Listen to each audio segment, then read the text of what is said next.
Petroleum मसनूआत की कीमतों में कमी का इम्कान। पेट्रोलियम मसनूआत की कीमतों में 10 रुपये फी लीटर से जायद तक की कमी का इम्कान है, जबकि डीजल की कीमत कम अज कम 12 रुपये फी लीटर कम होने का इम्कान है।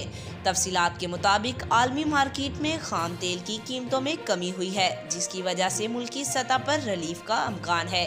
ताहम आलमी मार्केट में खाम तेल की कीमत $79 फी बैरल से कम होकर $73 तक आ गई। जराये ने बताया कि पेट्रोल की कीमत कम अज कम 10 रुपये फी लीटर नीचे आ सकती है, जबकि मिट्टी के तेल की कीमत में भी 7 और लाइट डीजल ऑयल की कीमत में 13 रुपये की कमी मुतवक्को है। जराये के मुताबिक हुकूमत इस वक्त 60 रुपये फी लीटर लीवी वसूल कर रही है।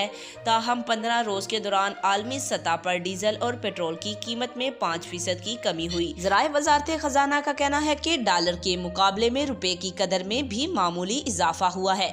मकामी सतह पर सार्फिन के लिए कीमतों में माकूल कमी मुमकिन है। ज़राए ने मजीद बताया कि गुज़िश्ता हफ्ते के दौरान डीजल $4 फी बैरल सस्ता होकर $99.50 से कम होकर $95.50 पर आ गया। ताहम डॉलर के मुकाबले रुपए की कदर 284 रुपये पर आ गई, जबकि 1 दिसंबर को डॉलर की कीमत 285.5 रुपये थी। याद रहे कि पेट्रोल की कीमत $86.5 से कम होकर $81.60 पर आ गई। ताहम कीमतों में कमी के हवाले से खत्मी फैसला वज़ीर आज़म की मुशावरत से होगा। वज़ारत खजाना की तरफ से कीमतों के हवाले से नोटिफिकेशन कल जारी होगा।